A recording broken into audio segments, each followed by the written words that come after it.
we're a high-touch people business. There's only so much you can do with some of that technology. But what we can adopt that frees our employees up, our associates up, to be able to actually spend time with the residents and the staff and the family members is huge. And we're already seeing a lot of opportunity in freeing time up. Welcome to Season 7 of Bridge the Gap, a podcast dedicated to informing, educating, and influencing the future of housing and services for seniors. Powered by sponsors AccuShield, Align, NICMAP Vision, ProCare HR, Sage, Hamilton Captel, ServiceMaster, The Bridge Group Construction, and Solinity, and produced by Solinity Marketing.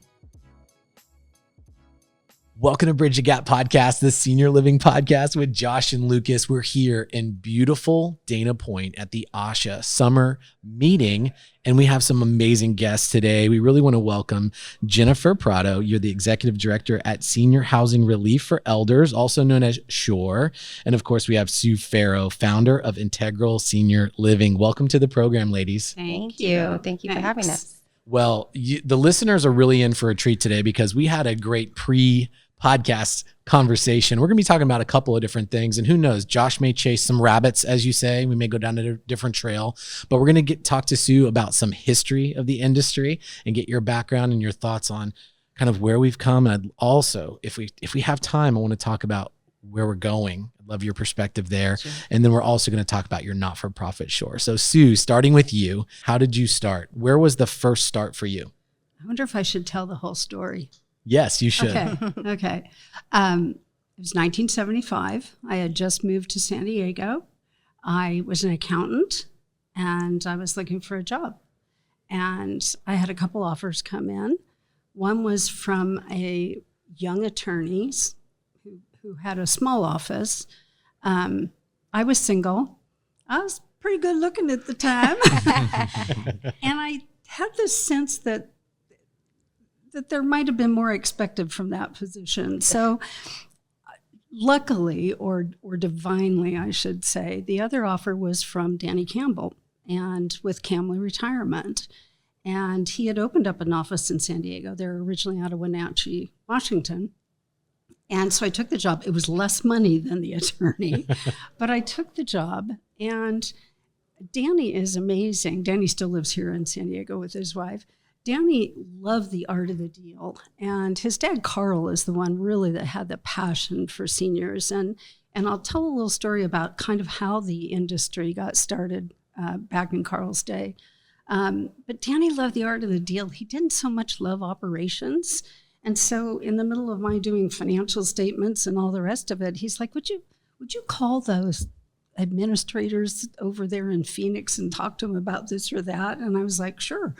I'm 25 at the time. That was in the days when we hired in live-in husband and wives who were middle-aged. So I'm a little startup pup going, you need to do this and you need to do that. But I fell in love with operations immediately, and I've never looked back. For me, the beauty, though, is having that accounting and that numbers background, because for me, the numbers tell a story, and so it's a nice mix, certainly. But that was kind of the start of it. And I worked for Danny and Carl for 16 years. They were going to close up their San Diego office and move everybody to Wenatchee, and said, please come, Sue. And I said, San Diego, Wenatchee. Oh, no, that just didn't seem like the right thing to do. So I've been in the industry ever since. Not for that many players, actually. After Camley, I worked for Transamerica. Actually, their real estate division had a large senior housing portfolio, which I operated for them. And they were going to stay small, and I think my intention was to be with something larger, and that's when I went to work for Sunrise and was the senior VP of operations for everything west of the Mississippi, which sounds so impressive. That was when they had two. But we quickly built. I mean, now they're pretty much on every corner, aren't they? And what was that ride like? That ride was fast and furious, and exciting. And we had done a lot of development at Kamloops, but what I hadn't done was site selection work. And of course, Sunrise had a huge development arm. So it was a lot of time spent looking at sites all over the West, which was just a kick. And actually, Rocky Goines, who was with Sunrise Development at the time, is one of my partners in my development company, which is a whole different story. We won't get into that one. But basically, the Western Division of Sunrise kind of started Aegis. So I was the founding COO for Aegis Living. And then by that time, I think probably for me, all the pieces were together now, being in a company, starting it up from the beginning. And so 22 years ago, I started my own with one little management company. And last year, I think we were 9th largest in the industry. So it's been quite a ride. You've done a thing or two. A thing or two. And, I mean, we probably don't have enough time today to ask you all the questions that immediately are coming into mine and Lucas's heads about, even through all that infancy of an industry and the growth of the industry and how much it's evolved and changed through all the different economic cycles and presidencies and all the things that directly or indirectly kind of force us to change and adapt, and how relevant that is to a younger generation of leaders that are coming in and thinking, how do we make this work? How do we weather these storms? And so I would imagine that's equipped you to be able to really breathe some life into young leaders that I'm sure you're nurturing and cultivating. So one of the questions that comes to me with everything that you've accomplished, and what's one of the things you find the most joy in now after so much success, and how do you spend your time today? And how does that look different than maybe 10, 15 years ago? Oh, a lot different than 10 or 15 years ago. About the time you hire in a president CEO to take over that role. I've always been a believer, if you're going to put people in those roles, you let them do it. You don't hover over them. And so Colette Gray is our president CEO, and she's fabulous. She's probably been on your podcast before. If not, she hasn't. She's on our list, though. Okay, good. Maybe you can get us an intro. I probably can do that. So a lot of my work now is what it was before, and that's new business development. I gave myself my own new title. I'm the chief cheerleading officer, right? You just got to keep the troops feeling good, and even in times that are tough, you just got to be back there cheerleading. So that's a lot of my work now. We're still in a huge integration, of course, with discovery and trying to combine systems and people, and it's a lot of heavy lifting. So now, where I know here at ASHA, it's just getting started. We're getting to talk to you on day one, and it's always really interesting for me and Lucas to be able to participate, not only to podcast, but to be in the panels, the outbreak sessions, and the keynotes, and hear these amazing thought leaders, even like yourself, kind of help us understand where the challenges we're facing, how we go about navigating those. And I know you're going to be speaking into a lot of people's lives and their businesses and their thoughts while you're here. So what are some of the themes that you think will be talked about here at ASHA, and where do you think we're kind of headed as an industry? What are some of those themes that come to mind for you? Yeah, a number of areas. I mean, everybody talks about how we are not exactly early adopters of technology. I also believe at some point in time, we're a high-touch people business. There's only so much you can do with some of that technology. But what we can adopt that frees our employees up, our associates up, to be able to actually spend time with the residents and the staff and the family members is huge. And we're already seeing a lot of opportunity in freeing time up. It's hiccups. I don't like being a beta tester, and I have been in the past, and it's not usually very much fun. But I love seeing at these conferences more and more tech people come with more and more great ideas.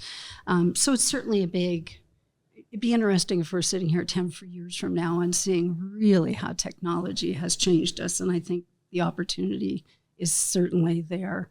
I think I'm probably going to say something that people won't like, but that's okay. The whole push towards a more active lifestyle for seniors, which, God bless, I could move into one of those today. I'm not fond of the term active aging. For me, it brings up, what's that, versus inactive aging. I don't really get what that means, but I do see this whole opportunity, and we've actually been working on some kind of structure around it, a huge opportunity to attract a younger population in. And by the way, when we were operating in the 70s, our average age was 75. So we have come along in this period of time. Our average age pretty much, even in our independent properties right now, is 84. Wow. So to go back and to try to recapture that age group again, developing communities that certainly have all the amenities that we're seeing, but also probably the rest of it is pretty much ancillary. So aligning with a Uber type system at some kind of discount that residents can purchase to create. Somebody's going to go build this. I shouldn't say it all, right?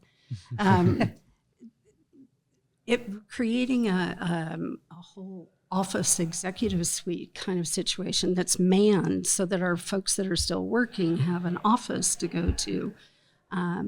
Even thinking through the whole dining piece of it, the amount of square footage we build into dining rooms in these communities that are used a fraction of the time during the day, being able to even create a scenario like I can't remember some of the services, the food delivery services, but that you actually deliver prepared meals up to the residents. Again, kind of active living type situation, not a licensed building that's got a whole different set of requirements to it. I think that's a wave in the future. I want choice. Guaranteed the baby boomers are going to want choice. So I don't want to come down to a dining room 3 times a day. If somebody in a kitchen produces some kind of go-to meals for me to take, I love it. I love it. So there's a lot of that kind of innovation I think is coming. We're having more and more fun with designing buildings and meeting current needs. I constantly, I started to say threaten, but that's not the word. I constantly encourage our folks to think about what somebody my age is going to want when they move into one of these communities, and so that kind of guides as we're working on designing new buildings. So yeah, I thought there's a lot coming from a physical plant perspective, coming from technology, coming from the changing market and what our baby boomers are going to want. There's a lot. I think one of the things that's been so exciting about this industry, unlike maybe other industries that are, I don't know, if you're making widgets, maybe there's some innovation with widgets, right? But the way we're working today is so dramatically, thank God, different than the way we were working, 49 years ago. And if anything bothers me, it's that I'm not going to be around 40 years from now to see how much more it's changed. That's exciting. Constant innovation. It's exciting. Well, and you touched on something just out of curiosity. I think I was hearing you say when you were talking about you weren't really crazy about the term active aging, and active adult is the new. Active adult, yes, right? Yes. So, and you're I'm crazy about active aging. Okay. Active adult was the term then. So, and you were talking about, all these emerging models and things like that. Would you think that, it seems like the regulatory environment for those licensed healthcare communities, they're obviously state regulated, and that's a little bit different in every state. Some's more favorable than others, but it seems like the traditional senior housing as we know it continues to get more and more regulated, which even on the life safety code, which is kind of putting traditional senior living as we know it into this acuity box, which is kind of forcing one group of owner operators, developers into one category. And it seems like a lot of those traditional senior living providers are seeking to go lower down the acuity spectrum and going into the unlicensed building types and getting creative. Do you see that our industry, senior living as we know it, is starting to move towards a more unlicensed model? Or do you still think that the majority of senior housing as an industry will continue to be majority licensed type communities, or something in the middle?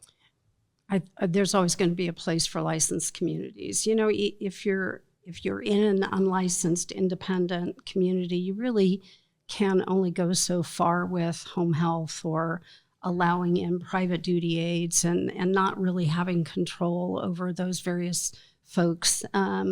So there's always going to be that need. And yes, regulation changes, and yes, every time a horrible story comes up, we all probably get visited by our regulators more often, but there's always going to be a need for that, especially as our acuity rises in assisted living and memory care settings. What has changed, and I think a lot of people maybe don't know these times, but even here in the state of California, if you were an independent, unlicensed community, you could not have a home health care agency come in and occupy space in your community and offer services to residents. You were considered then an unlicensed assisted living community, basically. So that has all changed. Now, I'm not saying it's all changed in 50 states. We're in 24 states right now. But we're seeing that more and more. We operate 32 communities under our Solstice banner that are all old holiday. I shouldn't say old like they're falling down, but older. Legacy buildings. Yeah, legacy. Oh, that's wonderful. That's what they are. They're 32 legacy buildings. And we have a home health care agency based in each one, and they're arm's length. We don't own them, but we're able to provide the services that you can find, quite frankly, at a lower price point than a traditional assisted living memory care community. Okay, so that brings up affordability. Yes. This is a rabbit I want to chase now, because you Yes. just talked about, a more affordable, more attainable.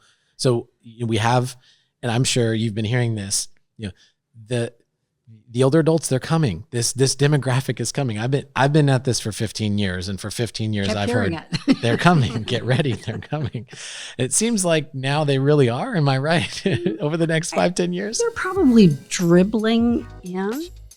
Sage is ushering in a new era for senior living with its unified care platform. Use the app to coordinate care and shorten response times, improve team performance with real-time data, and provide families with the transparency they need to know that their loved ones are safe. Communities using Sage see a 53% reduction in response time, a 40% reduction in caregiver churn, and an additional $250 of net operating income per resident per month. Embrace the future of senior living with Sage. Learn more at hellosage.com. The thought of my friends and I suddenly moving into a community, which, sorry guys, if you're counting on all of us, that's not going to happen anytime soon. Yeah. But again, probably the need for that new design of community, like what would drive someone like me or my friends into a community. And it would be a change in the amenity packages, and it'd be a change in choice in services, and it would just have to reflect how active our lives really are. Sure. And I'm sure the active adult.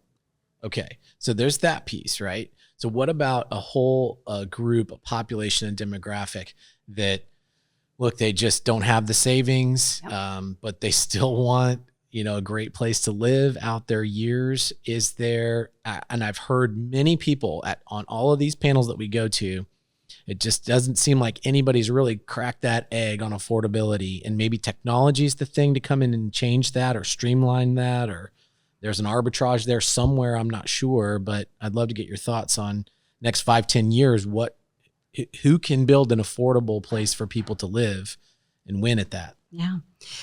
Well, I think some of the older communities actually play a part in that as well. And again, these 32 Solstice communities are a really good model for future baby boomers, right? Those older communities were built with a lot more square footage than current. Of course, land prices were a lot different, right? I mean, there was a whole lot of reasons for that, but the space is more generous with a certain amount of capital put into them. You've got the requirement, at least for the larger size apartments. and those amenities. Again, it's kind of bringing in the services as well. So that's certainly an option, and you're hearing that a lot, right? You're reading literature. So there's a lot of that already. People approaching that. I think there's got to be more of that kind of building. It's a conundrum, and you hear a lot of people talking about it. I'm not sure I'm hearing that many solutions to it.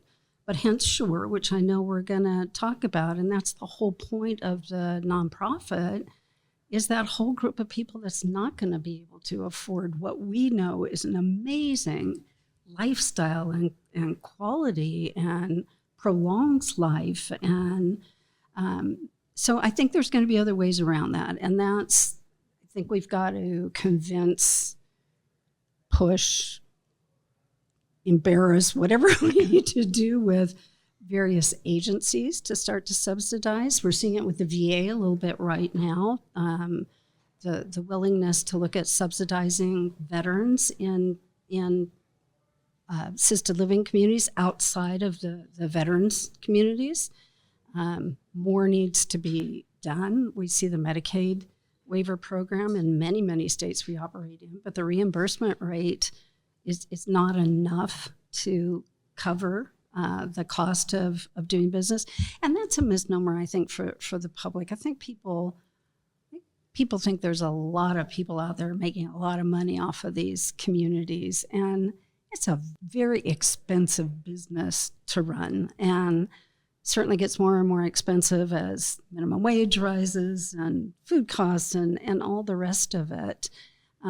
So there's got to be the opportunity to influence states, the Medicaid waiver rates. But I also think Medicare needs to step up and step in. Well, and that's a great segue to a couple of conversations that I want to continue here. And obviously we're at ASHA. What a great organization to help rally us together to bring one voice to these agencies and to Washington, to legislators to improve our industry. So we're so thankful for our long-term media partnership with Dave Schles and his organization here at ASHA. They do just a phenomenal job. But you gave us a great segue to SURE. Give us a little bit of the why behind that, which I think you alluded to there. And then what's going on there? What are you guys doing? Yeah. I'll let Jen talk about what we're doing, because I'm cheerleading still, right? Jen's in the grassroots nitty-gritty of it all. So you can't spend that many years in this business and not be affected by people that come to your communities that just can't afford what you're doing. You can't, and of course I want to fix it for everybody. I want everybody to find their spot. And we do the best we can with referring folks to other communities that might be more affordable to them. But that's just one element of it. The folks that have lived in our communities that spend down their assets, as an operator, what's your choice? I'm one of 7 kids. Everything has to be fair. So you can't just subsidize those people in your communities and not give a break to every other resident in the community. So how do we keep them in their homes? That really was the basis for SURE. It's giving back, first of all, because this industry has just been so amazing to me. So we started tackling it a little at a time. I had a wonderful advisory board when I first kind of floated this idea, and they were amazing. And then formed the board, and with Vicki Clark, an industry icon, and some other just great folks. And I think I'm going to go big, like right away, go big, right? And they were like, okay, let's start small. Let's do something that we can wrap our arms around easily, and then we can think about conquering the United States. But right now, let's just kind of stay small. And so initially, we took on the Veterans Aid and Attendance Benefit Program because it's established. It's something we could get our arms around. It's something certainly that a lot of residents in my communities have access to that benefit. And so kind of started in San Diego County, again, just so we could get our arms wrapped around it a bit. But also didn't want people, and this is the thing that Jen and I talk about a lot. I don't want people to think this is just a veterans nonprofit, or it's a nonprofit just servicing veterans. It hopefully ultimately is a nonprofit that helps folks all over the U.S., be it veterans or non-veterans or any background, quite frankly. It just was an easy place to start. I'm gonna let Jen give the kind of facts. Me and Jen have been over here eating popcorn, just I know, listening, sorry. taking it all in. Taking it all in, Yeah, right? we're loving this. Yeah. Loving this. Yeah. Really, our vision is just to ensure that everybody has access to senior housing. That's really what Shore's vision is, and we really target this private pay family that didn't anticipate senior housing, doesn't have the funds to enter in. Maybe somebody who is in a community has spent down and needs to stay. We're trying to solve that problem. And fill that gap. And so we do that in a variety of different ways. Like Sue mentioned, the Veterans Fund is one that we target. We actually subsidize 2 months of the pension benefit for a veteran so that they can enter a community. And that's where we found the gap, right? It's like you want to go into a senior living community, but you can't afford it. You can't afford the first month's rent. You don't know when that money's going to come in. So we help subsidize that. Kind of our focus. It's a great bridge. Yeah. A huge bridge, because that hence benefit the takes a bridge. little while to Yes, get as well. exactly. Even Yeah. if you kind of almost, for lack of a better term, kind of pre-qualify them with understanding if they're even going to be able to be eligible for that, right? Yeah, and here's my next one. A great segue for that part is it's like, you need to file for bankruptcy, but you can't afford the bankruptcy attorney, right? And so, I think like 13 or 16% of people are even taking advantage of this benefit across the nation. And so we thought, okay, well, we got to solve even that problem. How could they get the benefit so they can get into a community? And so we partnered. I think you've had Suzette with Patriot Angels on recently. Yes. So we have launched a very new partnership hot off the press, where we're actually going to be helping support folks who need to take advantage of her services but can't afford it. And so we will cover those services for them. We've done that through another organization, through aidandattendance.com. And so we're really just trying to find where's the gap, and we're trying to fill it so that you can get into a senior living community.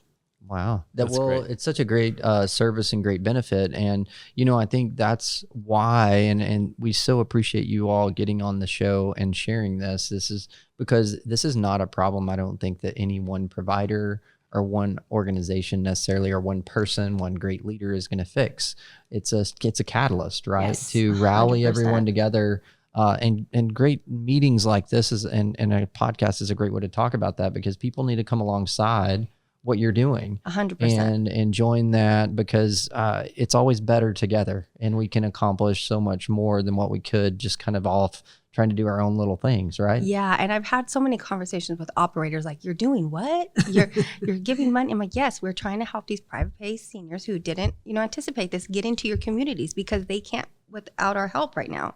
And so having to really educate and do the outreach, and they really do think it's a good cause, but I agree with you. I think it's an industry kind of thing where everyone has to understand the importance of it. And I think that's what Shore's trying to do, is trying to educate the importance of that gap. I think a couple things happen. Well, there's a number of things that happened initially. I think initially people thought I started this just kind of as an arm of my company to get more seniors to move into our communities, and that's far from it. Jen can tell us. I mean, we've moved people into Brookdale communities. She can give us a bunch of the folks that were moving in, but we also found it was hard to give away money. The hardest. People didn't believe us, I think, or thought there had to be some kind of catch to it, or. Yeah, and don't get me wrong, we're helping operators. Our biggest grantee right now is Brookdale, and we're having these conversations. We're just kind of creating awareness of we're here and this is what we're doing.